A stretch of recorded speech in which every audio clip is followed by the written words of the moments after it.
Realmente estábamos como la primera comunidad autónoma por renta per cápita, y también creo que muchas veces se habla, ¿no? La innovación surge de las necesidades. Si no tienes una necesidad perentoria, nunca te habías parado a pensar de qué vivirías en el futuro, ¿no? Y es ahí donde estamos haciendo reflexión estratégica, estamos consultando mucho, también con el objetivo de parecernos un poco al País Vasco. Yo supongo que aquí los catalanes habréis visto, ¿no?, el famoso vídeo del presidente del Consell Insular de Mallorca, ¿no?, diciendo que él quería ser extremeño. Yo veo que algunos, los que no lo han visto, bueno, está en catalán, ¿no?, pero ya entraremos en detalles el por qué quiere ser extremeño, ¿no?, más adelante o cuando hagamos el coffee. Pero sí que a mí, en cierta manera, el modelo del País Vasco es un modelo que es lo que nos gustaría poder llegar a tener, ¿no? Un gobierno, una región la cual está trabajando continuamente en reflexionar sobre hacia dónde quiere ir, hacia no perder esas tendencias que se te vienen presentando en el futuro, y el poder estar a la última, el poder aprovechar estos trenes que van pasando, ¿no? Y ese es el modelo que a nosotros nos gustaría. ¿Y sobre qué elementos estamos poniendo en marcha? Bueno, como veis, tenemos que articular muchas políticas en Baleares, pero una de ellas, y para facilitar también esa transferencia del conocimiento al tejido productivo, nos la estamos jugando, y yo tengo un lema, el Doubt Kill More Dreams Than Failure, que básicamente viene a decir lo que se ha estado hablando aquí, ¿no? Estas dudas y esta falta de constancia realmente son las que matan los sueños de un futuro, mucho más que el fallo. A mí, cuando me nombran, me dice, cuidado, no falles. Digo, no, es que si no fallo, sácame. Tienes que perder la confianza en tu director general si no falla. Tenemos que jugárnosla un poco, ¿no? Y tenemos que luchar para mejorar y dar continuidad a todo esto. Y básicamente lo que ahora mismo estamos intentando, y esto es fruto también de reuniones con buenas prácticas, o sea, nosotros nos fijamos mucho tanto en Cataluña como en el País Vasco, y bueno, hemos estado haciendo un intercambio de buenas prácticas, viendo realmente lo que está funcionando allí e intentando implementarlo en Baleares, pero no hay que engañarse, hay que adaptarse a las realidades de los territorios. Y en este sentido, nuestro gran reto durante este año, durante este 2017, es generar, ¿no?, un instituto de investigación que haga de paraguas también de los institutos autonómicos que también van surgiendo, ¿no? Estamos apostando por un modelo que ya se ha ido utilizando, por ejemplo, aquí en Cataluña, pero también estamos incluyendo otras actividades, como podrían ser ICREA o Ikerbasque, ¿no? No pretendemos crear un ICREA, nos tenemos que entender, ni un Ikerbasque, pero sí, dentro de este mismo modelo, el poder generar una fundación que pueda, primero, retener talento, porque se nos está yendo mucho talento en Baleares, y luego ya en el futuro, si se le está dando continuidad, el poder atraer este talento y que realmente incida en el tejido productivo. Y es por ahí donde nosotros estamos intentando centrar nuestros esfuerzos para esa transferencia del conocimiento, y ayudar también. Esto lo tendremos que hacer con fondos propios, los pocos de los que disponemos, porque los fondos FEDER no nos permiten invertirlos en esta iniciativa, ¿no? Pero bueno, es por ahí donde intentamos dirigir nuestros esfuerzos, ¿no?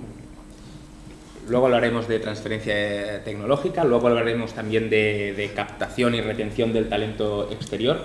Aprovechando el tema del RIS3, sí que en las políticas del RIS3 se establece sinergias entre los distintos niveles de administración, es decir, en la incentivación de sus programas y en sus sectores de I+D.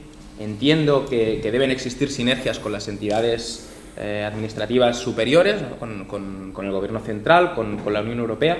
¿Cómo se articulan estas sinergias? Mediante reuniones, mediante estrategias, y a su vez también, aprovechando también alguna de las preguntas que nos hace alguien del público, ¿existen encuentros de trabajo, políticas comunes entre distintas regiones, al menos a nivel español? Ya no hablo de regiones a nivel europeo, pero al menos a nivel español. ¿Cómo os articuláis en este sentido? Bueno, de hecho, yo diría que hay relaciones bilaterales y hay relaciones multilaterales. De verlas, hay las de los dos tipos. Hay algunas que son específicas vinculadas a algún proyecto concreto y hay algunas que tienen, digamos, son más formales, ¿no? Por ejemplo, todos formamos parte de lo que serían las ADRs, las Agencias de Desarrollo Regional, donde se encuentran todas las agencias y debaten esos, los temas que consideran que son de más interés. Y por tanto son temas temas de la RIS3, son temas recurrentes de debate entre las distintas agencias. Dicho esto, también hay mucho encuentro a nivel de lo que son redes internacionales. Y hay redes internacionales, incluso hay alguna red que surgió a raíz de lo que sería la RIS3, como puede ser la iniciativa Vanguard, donde hay muchas regiones que participan y ponen proyectos en común alrededor de lo que serían sus proyectos de RIS3. Por tanto, yo diría que hay muchos ámbitos de encuentro y muchas posibilidades, y el hecho de que Europa pues promueve muchas convocatorias a nivel de programas europeos en los que pueden coparticipar distintas regiones, pues es un elemento que facilita el que se puedan llevar a cabo proyectos conjuntos.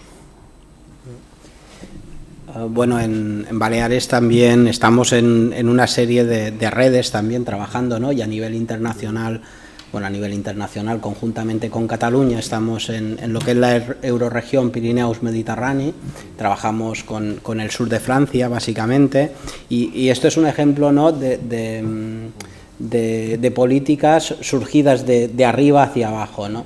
Pero luego también, como bien ha comentado, sí que estamos en otros ámbitos, que puede ser por participación de clústeres en proyectos europeos, ¿no?, los cuales nos están acercando también a lo que serían las políticas de I+D de otras regiones europeas. A través de clúster, a través de OPIs, intentamos siempre tener uno de los requisitos que en muchas convocatorias surge, es la alineación en la RIS3 del proyecto, ¿no?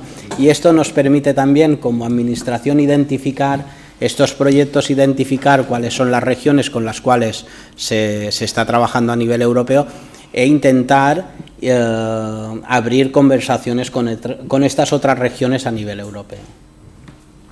Bueno, yo creo que básicamente sí que, bueno, pues existen relaciones bilaterales, o sea, con Acció me he entrevistado varias veces, también he visitado el SPRI, y después yo creo que también que es importante el papel que juega el ADR.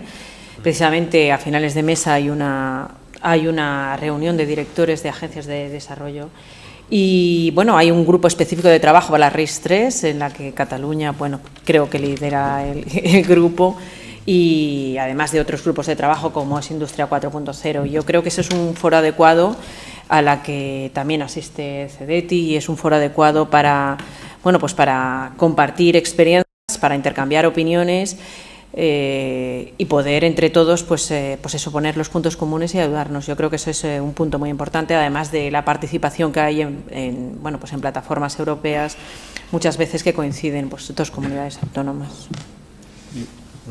Ya por meter un punto crítico en el asunto, o sea, yo nosotros tenemos relaciones bilaterales con muchas comunidades autónomas en el entorno de proyectos europeos y tal, pero yo, o sea, sinceramente, nuestras sinergias con la Administración General del Estado son difíciles. O sea, yo no voy a engañar a nadie. O sea, nosotros a nivel de proyecto y a nivel de herramientas son excelentes. O sea, si nosotros pero para nosotros la política de la española ha tenido falta de continuidad. Y con falta de continuidad es muy difícil estructurar cooperaciones de largo alcance. O sea, nosotros con la Administración General del Estado, y esto no tiene contenido político, o sea, sin capa política, o sea, quiero decir que es difícil, o sea, si este año tiene cosas y el año que viene no las tiene, pues nosotros tardamos 2 años en decidir si colaboramos o no colaboramos, entonces ya cuando llegamos ya no hay, o sea, es decir, que está claro que hay una política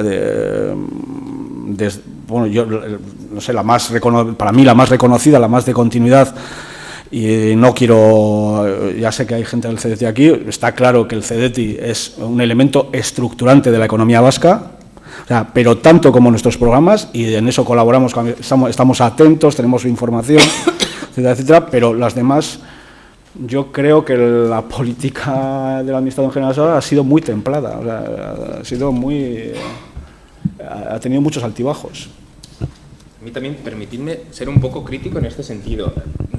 Hablamos de buena voluntad y hablamos de política de alto nivel, estrategias, sinergias, pero realmente después, cuando una empresa o una entidad quiere hacer un proyecto de I+D y acude a una administración pública para recibir financiación, muchas veces se encuentra trabas, y además esas trabas no son comunes en función de la administración pública que es decir, se encontrará con un tipo de trabas administración autonómica, otro tipo de trabas a nivel nacional y otro tipo de limitaciones, trabas a nivel europeo.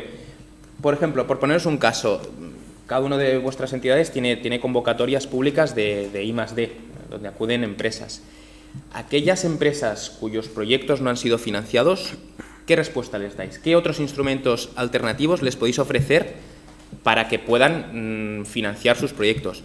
Además de poder tener compatibilidad con algunos otros instrumentos nacionales, etcétera. ¿Qué les podéis ofrecer? ¿Qué hacéis con esas empresas sin financiación?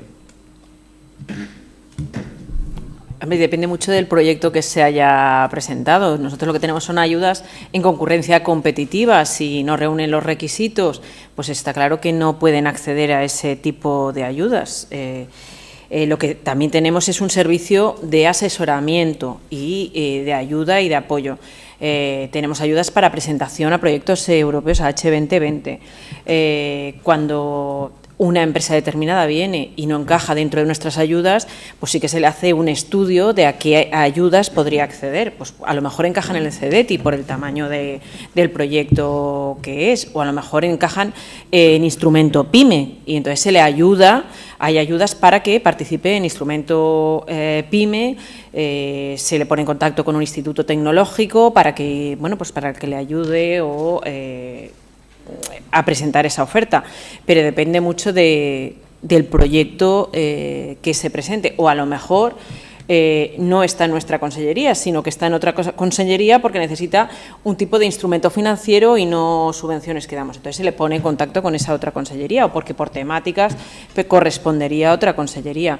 Lo que ocurre es que hay proyectos que no reúne los requisitos, digamos, de innovación en su sentido más amplio. Entonces, esos no son apoyables. Es cierto que si es un proyecto de creación, bueno, pues a lo mejor a través de ayudas que hay para autónomos o ayudas para que hay desde la Dirección General de Emprendimiento, pero un poco depende del tipo de proyecto que se presente.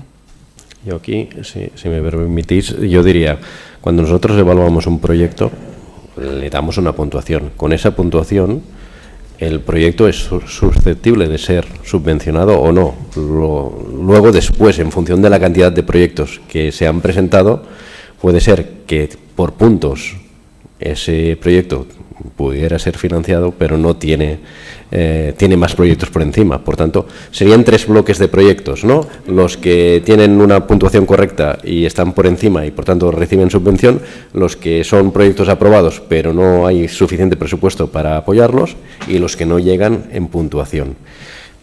Los primeros ya tienen la vida resuelta. El segundo bloque, lo que intentamos es buscar alternativas. Nosotros, como decía Julia, lo que intentamos es ver el mix de todos los programas en que un proyecto puede entrar.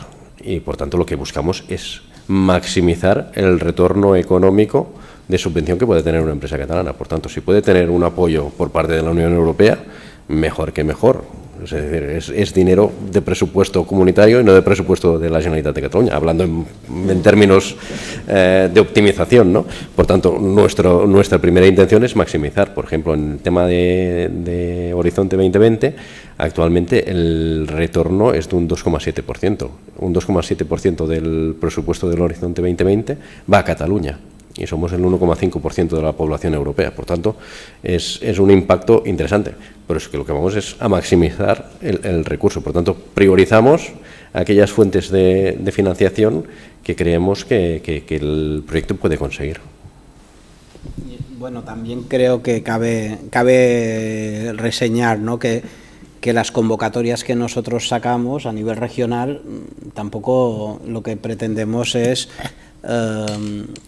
hacer exactamente lo mismo que hace el Estado o Europa, ¿no? Nosotros damos o publicamos unas convocatorias que realmente puedan llenar el gap que hay entre lo que serían los programas estatales o programas europeos.